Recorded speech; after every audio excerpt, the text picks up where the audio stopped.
आज कोल्हापूर जिल्ह्यामधील 47 कोल्हापूर आणि 48 हातकणंगले या दोन लोकसभा मतदारसंघाचं मतदान प्रक्रिया सायंकाळी 6 वाजेपर्यंत सुरू होती। काही मतदान केंद्रावरची प्रक्रिया 6 नंतरही सुरू होती आणि आता पुढच्या 15-20 मिनिटांमध्ये सर्व मतदान प्रक्रिया पूर्ण होईल।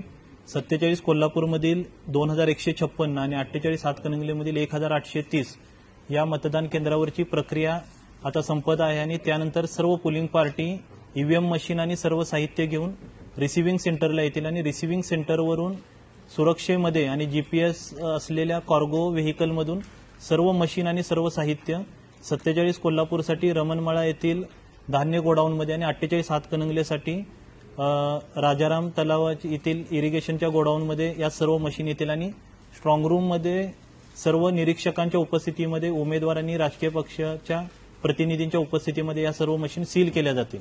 संध्याकाळी 5 वाजताची जी आकडेवारी आहे त्यानुसार 47 कोल्हापूरमध्ये 63.71% आणि 48 हातकणंगलेमध्ये 62.18% एवढं मतदान झालेलं आहे। मतदानाच्या या संध्याकाळी 5 वाजेपर्यंतच्या आकडेवारीमध्ये राज्याच्या ॲव्हरेजपेक्षा जास्त आणि नॅशनल ॲव्हरेजपेक्षा सुद्धा 1% जास्तच आपल्या जिल्ह्याचं मतदान झालेलं आहे।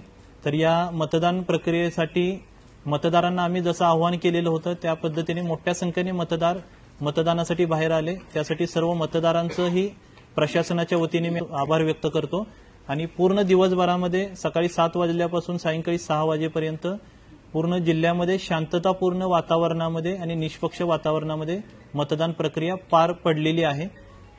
सर्व मशीन स्ट्रॉंग रूमला सील केल्यानंतर 4 जून रोजी मतमोजणी होणार आहे। मतमोजणीपर्यंत त्रिस्तरीय सुरक्षा व्यवस्थेमध्ये सर्व मशीन ठेवल्या जातील। सर्व मशीनचं रोज इन्स्पेक्शन केलं जाईल। आचारसंहिता भंगाच्या अनुषंगाने आमचा मीडिया सेंटर आहे। मीडिया सेंटर पूर्ण सर्व सोशल मीडिया अकाउंटवरती आणि मीडियावरील सर्व बातम्यांवरती लक्ष ठेवून होता।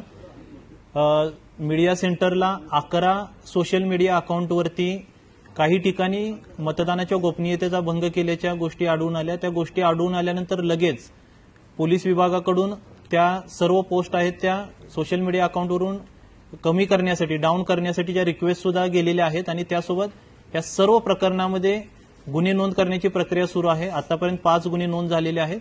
तर यामध्ये ज्यांनी मतदान प्रक्रियेच्या गोपनीयतेचा भंग केलेला आहे त्यांच्यावरती गुन्हे नोंद केले जातील आणि कडक कारवाई करण्यात येईल।